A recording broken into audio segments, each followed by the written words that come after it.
y'all. Welcome to the Honest to Goodness podcast, where we give you our honest opinions on good entertainment. I'm Morgan. I'm Kerri. I'm Nicole.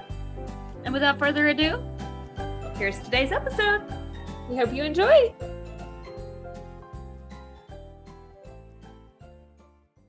Hey y'all, welcome back to the Honest to Goodness podcast. I'm your host, Morgan, with my co-host here, Kerri. And we are going to be discussing the second episode of When Calls the Heart of season 1. I'm so excited we're finally getting to do this. I know, like I've been wanting to do this for so long. Like literally since we started the podcast. I think I was more excited to go back and review the series from the beginning more than I was like getting to review season 8. Yeah. So yeah, I'm so excited. I'm so glad we're finally getting to do it. So gosh, it's still really weird to watch it so like early on when like there's so many people that aren't there. They're the way that the costumes are, what's happening, how the characters are with each other. Like it's like I didn't necessarily forget how Gallon was per se, but I guess sometimes I'm like, wow, he was really just like something else. But also knowing what I know, the meeting between him and Jack in this episode brought a whole different light. Obviously. Yeah. I think one of my favorite moments in this episode, honestly, was, I mean, there's some great moments, but I love when Jack's trying to talk Elizabeth out of going into the mine. Yeah. And then when Dottie Ramsey shows up, like I forgot she wasn't just another one of the widows. Right? Honestly, like I'd completely forgotten that. But then and he then all the widow of a sudden, and like whenever some of the women brought the food over, and one of the women that actually gets married to one of the new miners that comes in later in the episode, or later in the season, or possibly next season. I can't really remember. I think she was the first season because it was like the first wedding ever done in Hope Valley. Yeah. Actually. Yeah, she was like the first bride that we had in Hope Valley. And like just knowing that, just seeing her face and knowing that that's going to eventually happen, just like, yeah. But yeah, watching Jack like try to talk Elizabeth out of going into the mine, wanting to protect her, and then other people show up. Yeah. Like try to talk her out of it, and he stands up for her. And when he goes over to her and is like, I wish you weren't doing this, but I understand why you are. Just promise me you'll be careful. Yeah. Like, you know, it was like really another, like, it was like probably the first like really emotional time that we got to see Jack be worried about her. And to show he cared. Like obviously he did other like small little moments, like him picking up the books and carrying them inside the saloon for her in this episode. Obviously the sticky note on the forehead. You were snoring. I didn't want to wake you. I was not snoring. Women don't snore. Been writing in that journal? Of course, that's what it's for. Anything about me in there? Well, you did tell me to write about how I forced you here in Hope Valley. So it's like, well, force is a strong word. Oh man, I love watching them. Oh my gosh, I forgot how much I love their dynamic so much. I miss Daniel listening so much. Just like this man, like I forgot just how good he is, because like one thing about him is that he's one of those actors that can really act with facial expressions. Like he doesn't even have to say, just his eyes even. Like he doesn't even have to move an eyebrow. And you can know exactly what this man is thinking. And I love that. I love that. Because like there was that scene, obviously, with it was the opening scene where she's talking about gravity. And like at first he's like, yeah, you're failing at this. You're going to be running home very quickly after this. And then she, of course, in the second proves him wrong. And you could just see that little face. At first he's like, oh, great. She is great. She's actually a good teacher. Great. She's going to be sticking here for a long time. And then you actually see him start smiling at the thought of her being like this. So it's like, and then when she looks at him and he can't let her see him smiling. No, he's like, no, you are not going to get to see me smile. I do not like you. And I'm going to make sure you know that I do not like you. I'm not giving you the satisfaction. None. Not happening. And that's one of the things that they also do. Like they don't let the other one see or hear anything good come out of their mouths towards each other. So whenever he actually gives her a compliment of like, don't like, be careful. It's like, okay. Yeah.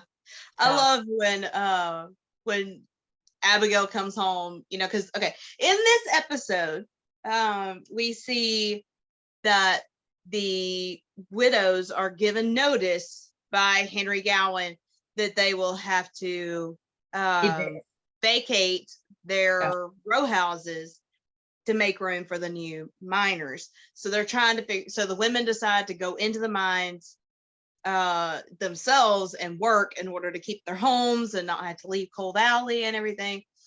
And Elizabeth is, you know, trying to help in any way she can. She feels a little bit helpless. And when she sees Jack sitting out there on the horse and she walks up to him, she's like, "You're just everywhere, aren't you?" He's like, "Well, it is my job to protect the town," you know. And she's like, "Don't you have anything better to do than to sit around looking all smug?" Like, and then when he tells her to that if there was ever a time for her to use those big city brains to figure out another way out of this mess, it's now. And then she's like venting in her journal about Jack not doing anything, and then just out of frustration she's like, "Big city brains, like I'm supposed to figure a way out of this, actually."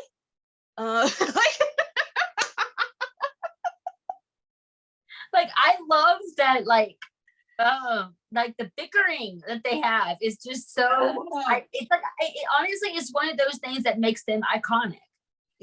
Like nothing that Luke and Lucas does in their relationship, no matter, like they are like, they're growing on me a tiny bit, a very, very tiny bit. But I'm sorry, they can try as hard as they can, but they will never have another Jack and Elizabeth. They'll never have the same dynamic. No, absolutely not. Which I wasn't expecting her and Nathan to have one either, but I'm not gonna lie, they are a lot closer to having that dynamic. Definitely. Even in season 9, they had that dynamic with like the way that they poked fun at each other whenever he got hurt in the hospital. Nathan Grant. That reminded me so much of them. And the more I watch season 1 with their bickering, the more it makes me realize they were so close to being almost another Jack and Elizabeth. Not quite. Obviously, I know that. I'm not, you know, but very close. Very close. Yeah. One of the fun scenes in this one to me is when Elizabeth shows up at the mine. Well, you know, when the ladies are originally talking, you know, what are we gonna do? Whatever. And Elizabeth's like, "Do you mind if I make a suggestion?" And she offers to, she's like, "I've been thinking about this, and maybe if you all pool your money, you could hire a lawyer to help fight this for you." And Florence goes, "You can think about this till the cow, Little Miss Princess, you can think about this till the cows come home." But I don't, you know, whatever. So I love that every single time Elizabeth ever comes and opens her mouth and all the ladies are there, Florence is always the one that pipes up and says something about Elizabeth being a princess. Okay. Speaking of Florence, she says in this episode she has 2 children. And in future true. Like we've literally only seen her son once, and that was in like what, season 8 or season 9? Yeah. And what about the little girl that came into the class crying? I can't remember what her name is. And I literally just got done rewatching the episode just to make sure I had everything. Rachel. She said that her mom had come and told her that they were leaving Hope Valley. And as far as we know, Florence was the only one that for sure said that they were leaving. Yeah, I don't know if we ever hear Rachel's last name. What was the other girl? Because I remember us talking about this at one point of us trying to figure out who it was that Gabe had kissed. And we said it was either Rachel or I cannot think of the other girl's name. And I literally just watched it and I cannot think of the other girl's name. But I think it was the other. I just watched it too. So like, and I can't remember. But sorry, there was a fly like flew in my ear right there. That's what the jerk was. we do not edit this podcast, okay? Yeah. Yeah, we're keeping the fly in. So I cannot think of her name, but I think it was the other girl. I don't think it was Rachel. I think it was the other girl that gave it was the other girl, because the look on her, which Rachel definitely made it seem like she was actually might be the girl. And I don't know. The other girl was just acting so uncomfortable though, like messing with her collar and whatever. Yeah, she seemed kind of uncomfortable. And now honestly, I kind of feel like maybe the reason why she was uncomfortable was because she likes Gabe. Yeah. And obviously hearing him talk about kissing another girl and then wanting to marry her. But then again, her reaction isn't totally like a reaction I would think a little girl would think as for her first crush, admitting that he kissed another girl. But I think she's the one that he kissed, though. I don't think it was Rachel. I think it was the girl that was acting so. Yeah, that's what I'm saying. Rachel made it seem like she could have been the girl, but honestly, the other girl who we cannot figure out the name for. Somebody let us know what that girl's name was, because we literally just watched this and we can't remember. So that just goes to show you our brains are mush. I just got done like working an 8-hour shift. Kerri's been pretty much doing exactly the same thing at home. So yeah. Yeah. And our brains are a little fried right now. But yeah. I thought that was so adorable though, for him to like come up and that be the reason why. I forgot how much I missed Gabe. I know. I love Gabe. Like, I would love for him to like come. I wish that he would be one of the ones that would come back for season 10. I know. Like maybe he became a Mountie and he wanted to come to Miss Thatcher, Mrs. Thornton, and do that and like come to her and thank her for how tiny Emily is too. Oh my word. I know, like it's so crazy to look at how everything is totally changed. And then like it's so weird not to see like Bill and Rosemary and Lee, and like Bill doesn't even show up until the second season. I know.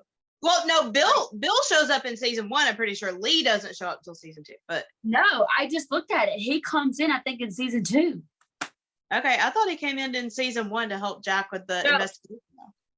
No, he comes. That's when the investigation doesn't start until season 2. Okay.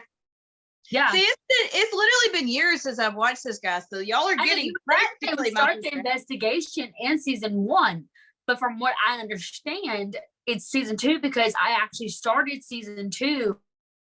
Like I had finished season 1 and I was about to start season 2 and I stopped because season 9 came out. Yeah. And so I was watching, obviously preoccupied with season 9, and I forgot to pick it back up after season 9. And I was looking, and the very episode that I left off of was the episode where Bill comes in, because like literally the picture you see when you click on that episode is Bill in his investigator's hat and all that he in whenever he first showed up in the valley. I was like, no way does Bill not show up until season 2. Right.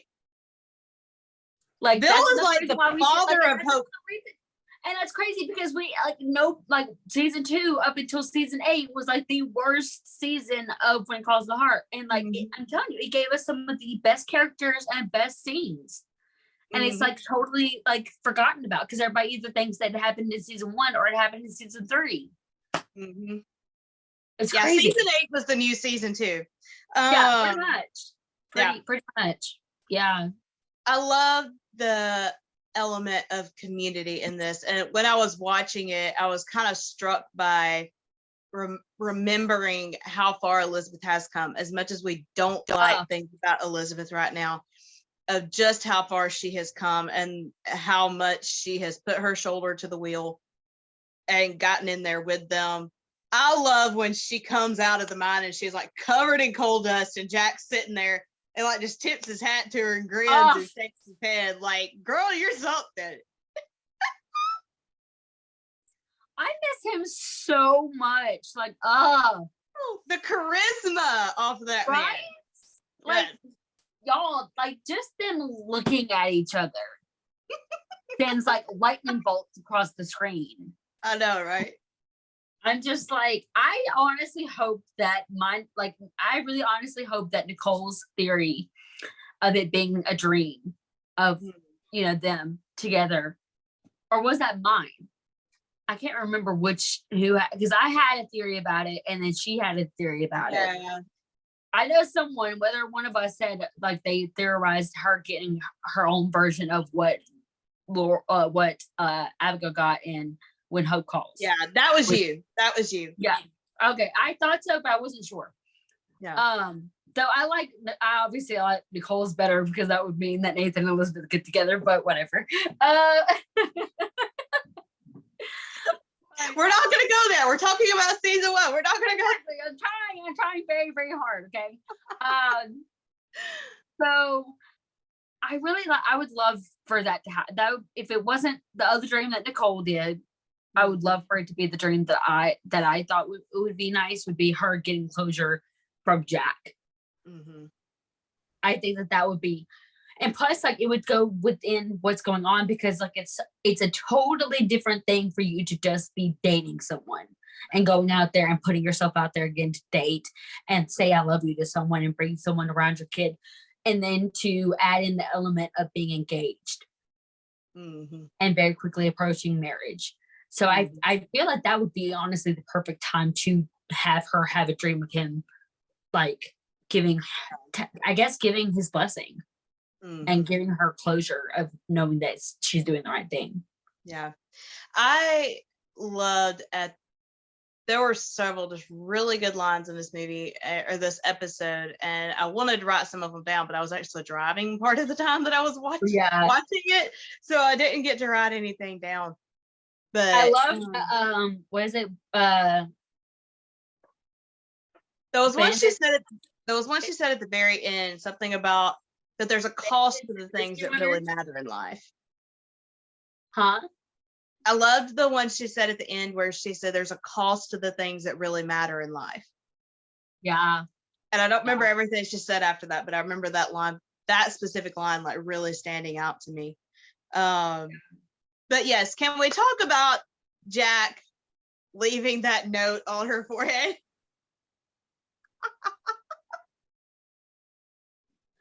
He is so cute. I know.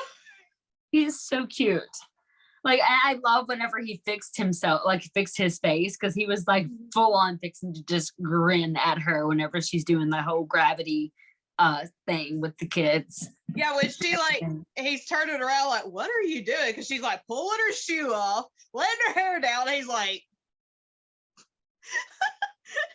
I sure didn't have any teachers like this when I was in school. Right?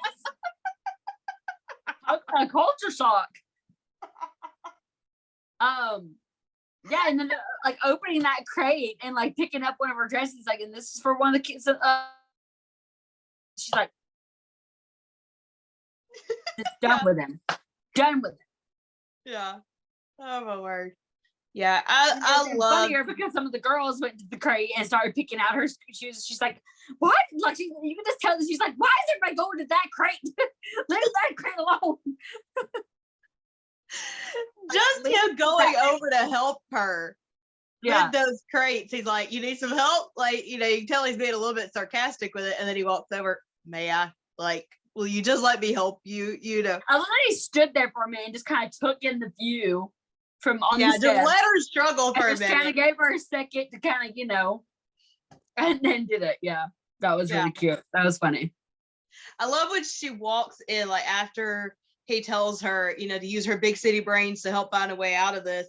And when it finally dawns on her what she needs to do, she goes to the saloon to do some research. And Mr. Travoy is like, "We're closed, Miss Thatcher." She's like, "I'm not here to drink, Mr. Travoy."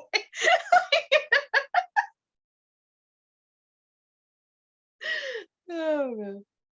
Whiskey differently. I don't think they're for me. Talking about the heavy books on the crates. Yeah. I loved too, like when it's showing, I guess, like the next night after class or whatever, of her sitting there studying, and he's like, "More coffee?" She's like, "Yes, please." And he pours her coffee. "Leave it." Because that's something you see in Westerns all the time. It's like, leave the bottle, whatever. So she's telling him to leave the pot of coffee. Oh gosh. Oh my word. And this is just kind of also reminding me just how much the show has changed because, like, we don't have that much time to just see those intimate moments anymore because usually it's switching to a whole nother character and kind of adding to their story. And so I would love for season 10 to be a little bit more of like that. Yeah. Like, don't get me wrong, I love the extra characters that we have. Like, I love the Canfields. Like, for instance, I would love for the Canfield family to do more. Like, especially like to see Joseph preach or pray or give like godly advice or different things like that. Don't get me wrong. But it's just moments like that of her just sitting in the saloon, like with books all around her and her coffee and her like, getting like into something, to fix the situation. Mm-hmm. And I would love the same thing for Nathan because like that's what I loved about Jack was that he always had something in his hand that involved him being a Mountie. Well, I mean, you even saw that in this episode that as much as he's telling her, hey, you need to be, using your wits to figure out a way out of this. And then it's showing her sitting there and kind of pans up. And then it switches to he's sitting in his room reading a book, trying to learn stuff about this coal disaster to find out, okay, what could have happened? What could have been better? Like something happened that could have been prevented. There was no way that there was not something that happened that could have been prevented. Whether Gowan knew or not, I feel like he thought that I feel like he had that nagging feeling that it was Gowan. That Gowan messed up somewhere. Told Gowan that without actually telling him. Exactly. And you could tell on Gowan's face that was what he was insinuating with that. And obviously he said it in a way that Gowan could not say anything to his supervisor and be like, this Mountie's accusing me of murder. You know what I mean? Because he wasn't. But I feel like that's something that was really nice too, was that they both were doing something that is pivotal in the town of Coal Valley that's going to make a huge difference in this town. Obviously Jax is a lot more longevity. Like it's something that's going to just kind of, we're getting pieces in each episode. Yeah. And sometimes we don't even get a piece for another 2 or 3 episodes because it's just that gradual. I like that aspect because you're seeing, his smarts, his brain's working, not just his brawn. And I think that was one thing that really stood out to me about Jack too, was that at first his stuff with the Mounties was calm. And the next thing you know, he gets into a fight or he, uses guns. But I liked that aspect was that, it reminded me of that because most of my pivotal moments that come to my mind when I think about Jack and his like Mountie moments, I don't think about the times where he's sitting like Elizabeth researching. I think about the times he's obviously like, chasing after people on Sergeant and things like that. I'm not thinking about the times that he's sitting in the jail or sitting in his room and he's doing that. Yeah. So it's kind of nice to kind of see that aspect of Jack again. To see that part of him. I have missed Kat too. Kat Montgomery's character. But I'm not ready to give up on this. Like I love that. I know. Yeah, I've really missed her. I've loved that we see Molly now as a bigger character. Like I feel like Florence is a pretty vocal person already, pretty much from the first episode. More vocal. Yeah, she's definitely more vocal than Molly. I noticed that. Yeah. I noticed that too in this episode. Yeah. Yeah.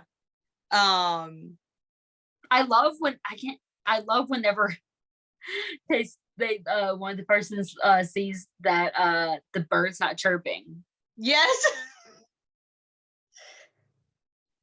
Did you even check this bird before screaming like a banshee to get it out of this mind? She's like, I swear that thing was dead. It was not making a peep. She's like, well, it's peeping now. Oh, and Elizabeth's first attempt at cooking. She made a stew out of that stew. Yeah. And the biscuits. I love how she was like, what? Jinx, buy me a soda. Oh, yeah. We might be getting closer to even now. I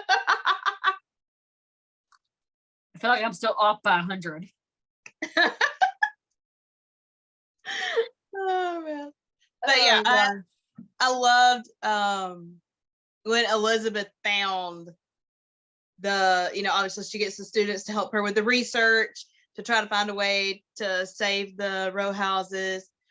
And then when she finds the domain act, yeah, where they were gonna repaint the houses. Yeah. And she goes into Mr. Yost, buys the paint from him, and then when Mr. Gowan and Mr. Spurlock show up the next day and give her like 2 cans of paint, Mr. Yost forgot that the rest had already been spoken for, quote unquote. I did love the fact, like, I feel like going back and rewatching it, I can appreciate more of the soft side of Henry that you actually do see. Whereas when I first watched this, all I thought of him was as mean, but knowing his character arc now, I'm seeing little glimpses of that already. But because I mean, at this point, he is seeming just completely harsh and, uncaring and whatever. But when he tells her, for what it's worth, I applaud your ingenuity. That would have been a really good way to shut this down. When he is actually genuinely complimenting her. Yeah. And almost can't completely blame. Yeah, and honestly, I feel like we can't completely blame Gowan for reacting like he's reacting right now to everything. Right. Because I mean, we know the truth about what all happened with the coal mine. In fact, like when season 10 picks up, I feel like we're really going to dive back down deep into it. So I'm glad that we're kind of revisiting this, because we're going back to the beginning. Mm-hmm. And we're going to find out even more information that we didn't even know. We're getting to find out more. We're going to be finding out even more information that we probably don't even know now. That's going to come out in season 10.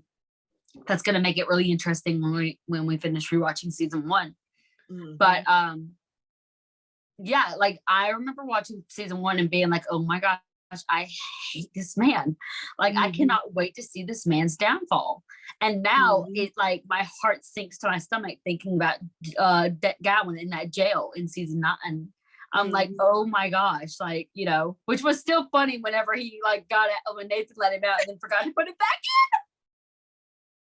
in. Is there a problem? No, everything's good.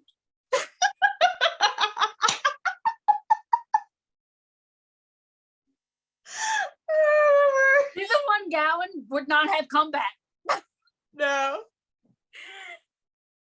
Season 1 would not have, but then again, I have a feeling Jack would have made the same mistake. I feel like he would have made the same mistake. Yeah. That is hilarious. But no, I love watching how Jack is pretty much being as involved as he can be without crossing his boundaries, because he knows where his boundaries lie. And I also think he's not wanting to get attached because he doesn't want to be there. And he's already put his request to leave and be switched to another post and everything like that. So obviously he knows it's out there, and he knows there's a chance he would actually be that request would be accepted. But I feel like even in this episode, you can kind of see him going a little bit like, I might actually like this place after all. Like eventually, you can kind of see, like, not full blown, but you can see like little bits where he's like, okay, this might not be too bad, Yeah, he still wants to go after them whiskey runners. Yeah, them risky Wunners. Yeah. The Waskally Wabbits. Yeah.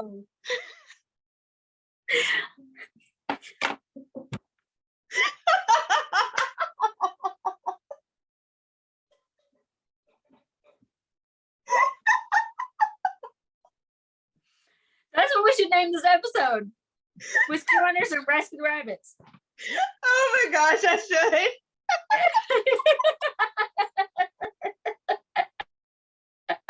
That is happening.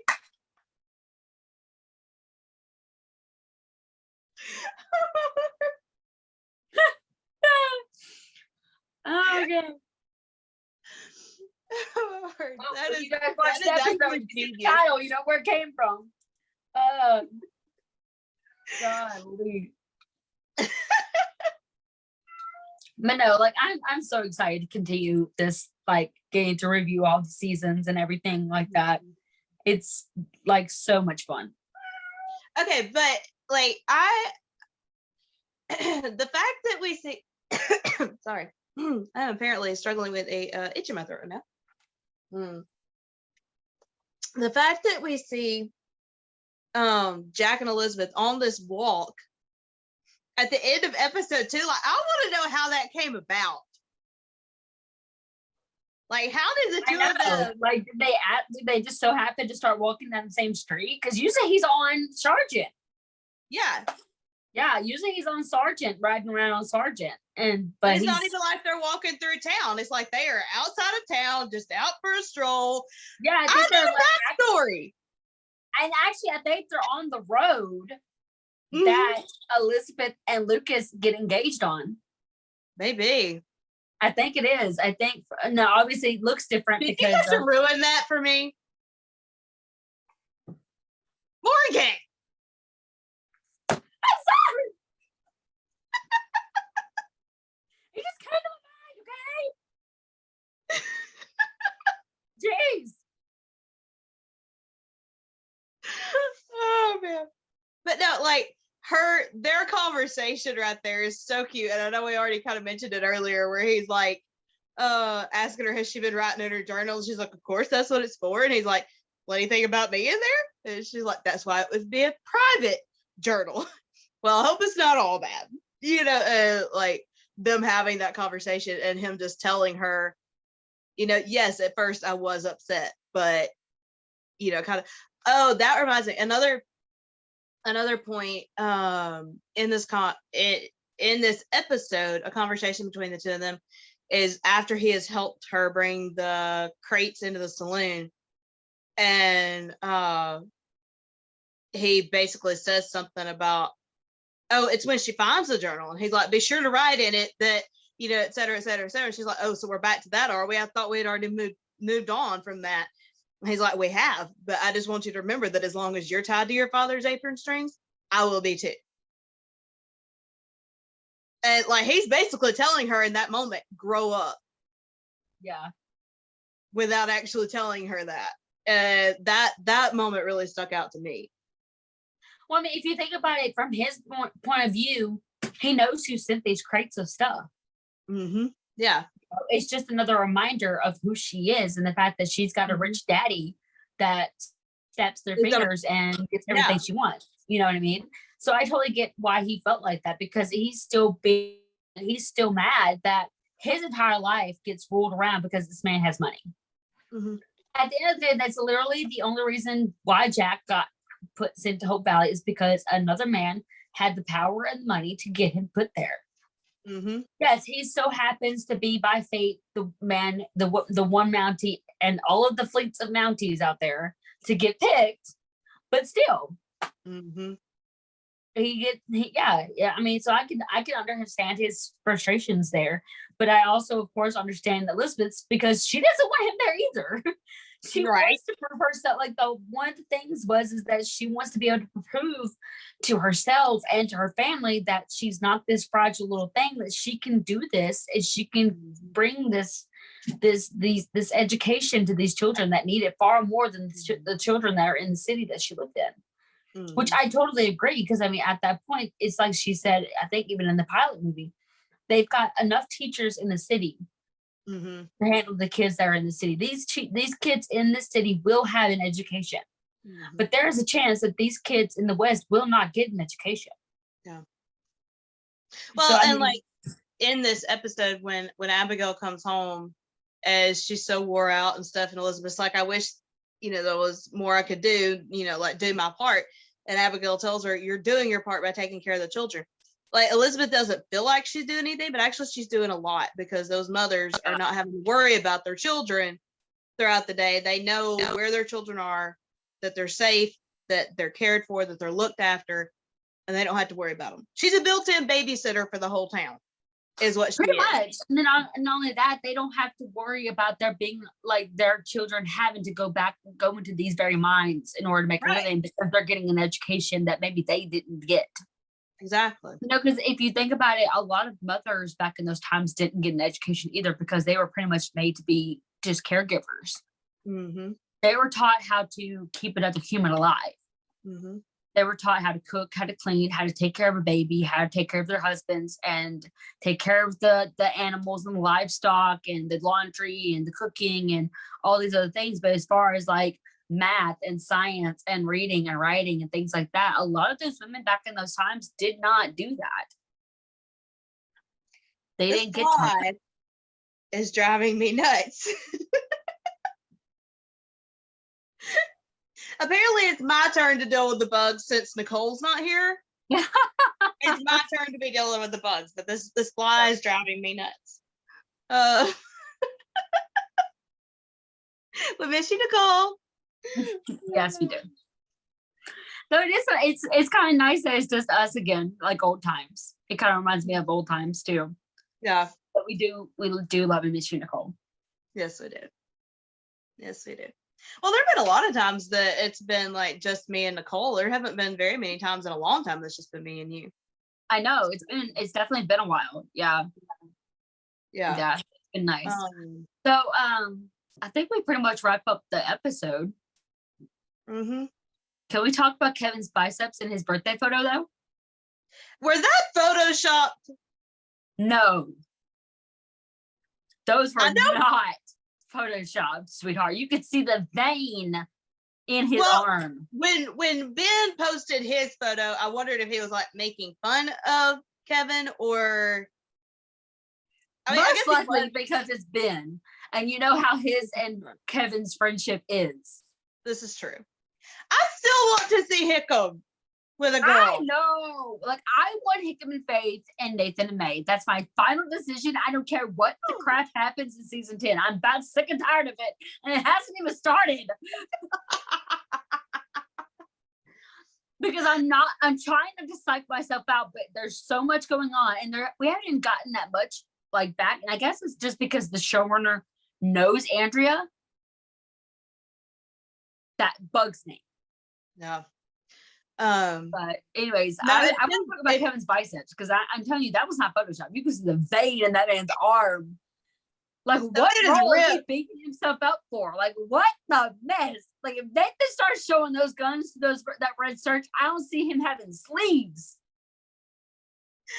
Okay, now it is time for a wood chopping scene with the sleeves rolled up. Amen, sister. Oh my gosh. It's funny that I'm saying that because honestly, I'm not a muscles person. Like, muscles are not like super attractive to me, but still. Honestly, for me, it's not either, especially when a guy is purposely showing them off. It's definitely not, but I'm not gonna lie, that picture of Kevin made me look a couple of times. So and I don't think anyone's going to be shocked that I said that. In fact, I guarantee you a lot of people are going to be tuning into this episode to see my reaction.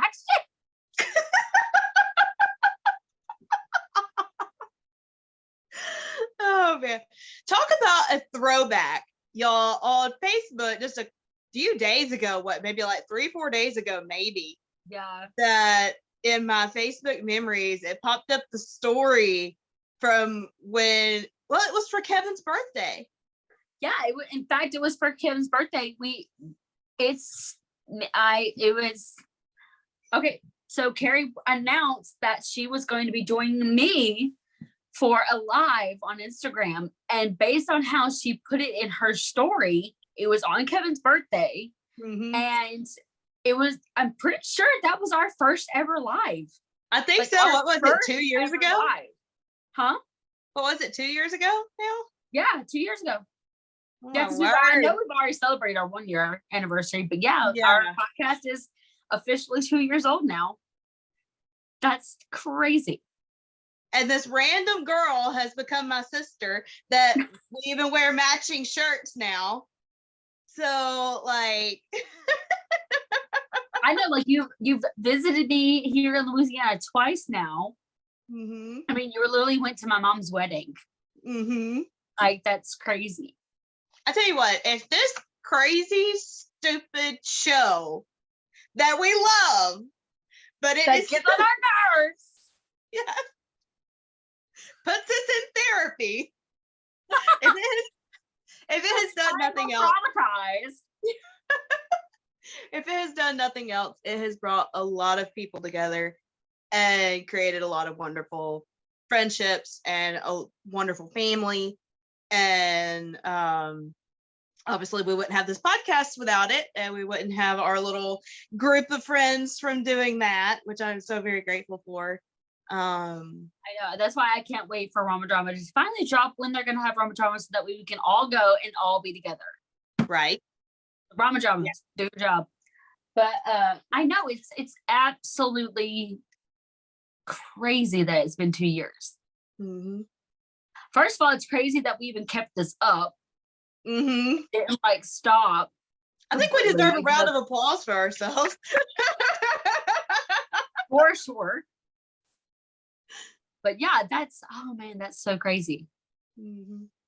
Yeah, and I mean, it's not going to be much longer until we celebrate the anniversary of our first episode, where you surprised me with Kevin's cameo and everything else. Oh man, that's so crazy. And obviously I feel like we were talking about season 8 and like how excited we were for season 8 and everything. Yeah. And now we're going to be doing almost the same thing soon, talking about how excited we are about season 10. We got 4 months. How far can we go in that time? Are we even going to get through season 1? We might have to double up. I feel like we'll be able to completely cover season 1 before season 10 starts. Yeah, maybe. I feel like we will be. I feel like we'll be able to do that, hopefully. Fingers crossed. If we have to, if we see we're running out of time, we'll have to like release 2 episodes a week instead of just 1. Yeah. But we pulled that off. So okay, not talking about Kevin's picture, but they officially put out the season 10 poster. Yes, which is beautiful. I think it's absolutely perfect for season 10. Absolutely perfect. I mean, to me, it embodies exactly what season 10, I hope what season 10 is going to be about, which is basically Elizabeth. Mm-hmm. Because we wouldn't have the show, obviously, without her character. She is literally the whole point of the show. Mm-hmm. It's about her life. Yes, Jack was a very pivotal part of her life. Mm-hmm. And Lucas is going to be a very big part, a pivotal part of her life, just like Little Jack is, just like Rosemary, I can't talk. Rosemary and Lee, but at the end of the day, it is about her life and her story and what all her life has been since starting her journey in Coal Valley, now Hope Valley. I think this is, like I said earlier, I think this is giving me more of an appreciation. As much as she's driving me nuts right now, this is giving me a deeper appreciation for how far she has come. And even like the other characters, and to see how far Molly has come, how far Florence has come, and to see them in how much their lives have changed, and to hope to see Elizabeth continue her character change over these next few seasons as we see her get married and just continue her life and getting past the loss of Jack and stuff. So it does kind of make me, of course, also think about like, had Daniel not left, what that would be like would the show actually be celebrating its season 10 anniversary? You know what I mean? Because I mean, there could be very well a chance that if he stayed, we wouldn't be getting a season 10. I feel like that's not likely, but you just never know. And of course, like obviously right now we're just covering season 1, and as far as I know, the only person that's going to come to town that is going to be very big is Rosemary. Mm-hmm. So, and boy, does she make a big enough a very Rosemary introduction. And it's so exciting that we're watching season 1 because we're gonna get to see Rosemary for the first time again. But in season 10, she's gonna finally have her baby. I know. But again, back to the poster. So I know we keep getting all sidetracked and everything. which honestly I feel like you guys are totally used to. But they wouldn't know what to do with us if we stayed on track. Yeah. So apparently, I obviously haven't seen it because I haven't really stayed on social media as far as like the We Cross the Heart community part of the social media. I've been hearing from different sources that a lot of people don't like the poster. I don't know how you couldn't. Like, it is gorgeous. It's absolutely beautiful, and I feel like it's the perfect representation because you're not only getting Elizabeth being the center of it. I actually love the fact that you don't have anybody else but Elizabeth because you can't make speculation out of it. Yeah, and it's kind of a silhouette picture too. Like, it's not even it's not even her full body. Beautifully done. Yeah, it's beautifully done. And I love that the church is in it too, because like that is a big pivotal thing. Yeah. Since season 1. You know, because like obviously the church was burned down. Jack was the one that got to rebuild it. How it was burned down is all going to be talked through with season 1, which we're going to cover obviously. I mean, maybe selling, young man, but I'm not buying. I'm not buying. I cannot wait to watch season 2. Oh man, I know. I always hated season 2, and now I'm looking forward to it. I know. And but I love that because like also the church is obviously a sense of is a big pivotal part of the show as well, because not only is it a church, but it's also obviously the schoolhouse. Right. It's where Jack and Elizabeth got married. It holds a lot of special memories in my mind for Nathan and Elizabeth. And Lucas and Elizabeth, I guess. I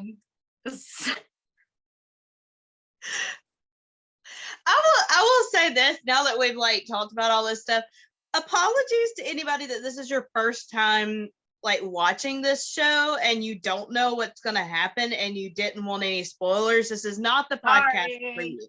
I guess we do need to put like hashtag spoilers for anyone for after. Yeah.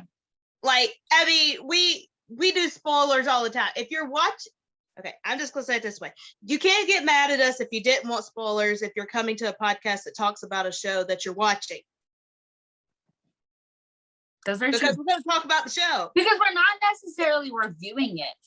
We're recapping it. Yeah, we're recapping. Yeah, so we're not reviewing it for the first time. And even honestly, reviews are also the same way.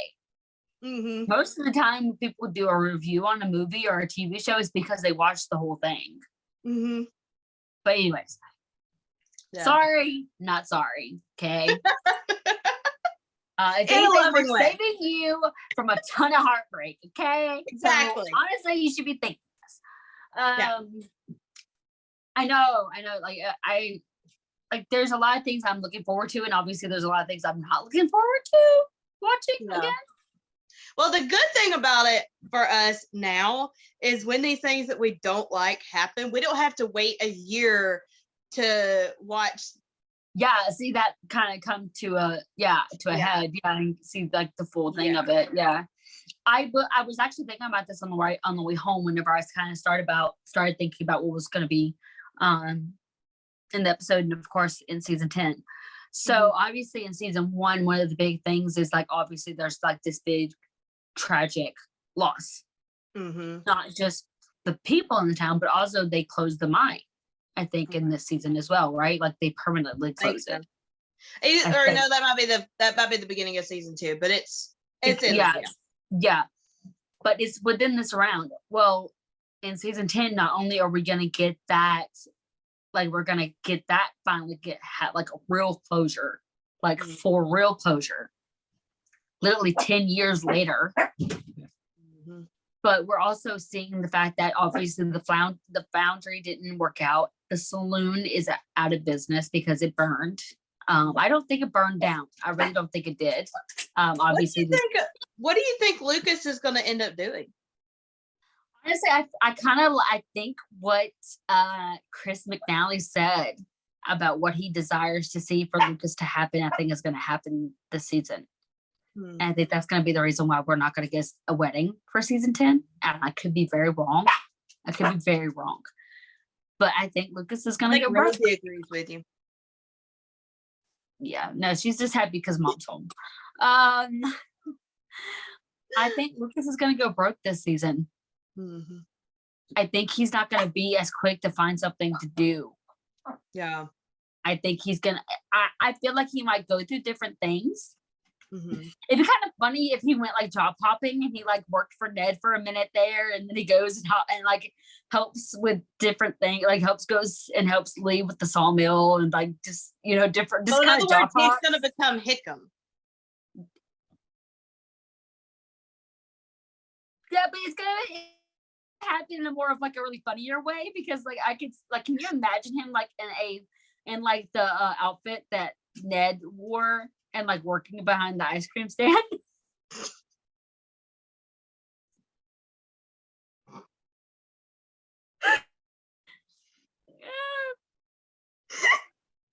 Okay, I really want to. I could be very wrong, but I feel like he's gonna go through a little bit of a trial.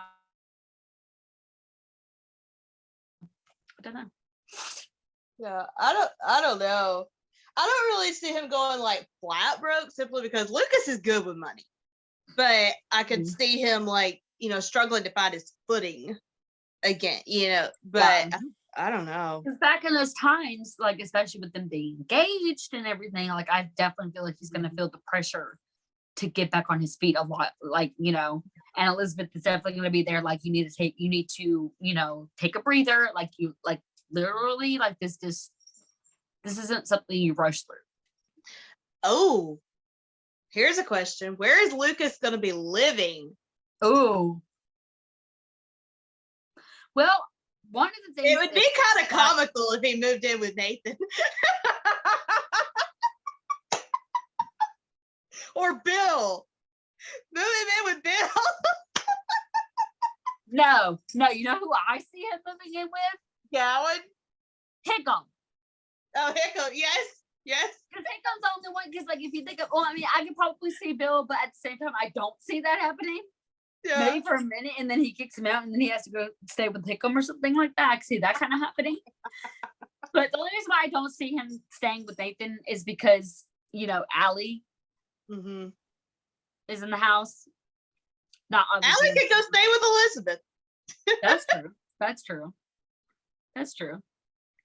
But that'd be kind of another thing, is like Lucas is homeless. But like in all honesty, we don't really know how much damage the saloon got. Right. From what I understand, it was only like the actual saloon area. I don't think it actually touched the hotel part of the saloon. I could be very wrong. I'm just saying we don't, that's little things that we don't know yet in order to determine what's really going to happen. Like they are not letting anything out. We saw the out of business sign, but like other than that, we didn't see like anything that's going to give us any inkling at all. Yeah. Like, obviously, we got to see Rosemary pregnant, which was so adorable. But yeah, and of course Elizabeth at her desk writing her journal and stuff like that. But yeah. Oh man. Now that we got completely off of season 1, is there anything else we want to say? I think we pretty much covered the episode. I think we pretty much covered everything. I will say this: I'm excited to see Jack back in action as doing like something really tough with the Mountie stuff, and I feel like that's also something I want to see more of with Nathan as well. So there's a double header there. I want more Mountie stuff. I always love the Mountie stuff. There's just something about that red surge just flying through the air on a horse. Like, come on. Something about a man in uniform. It's a tuxedo effect. I don't know. Absolutely. I for sure believe in that stuff. For sure.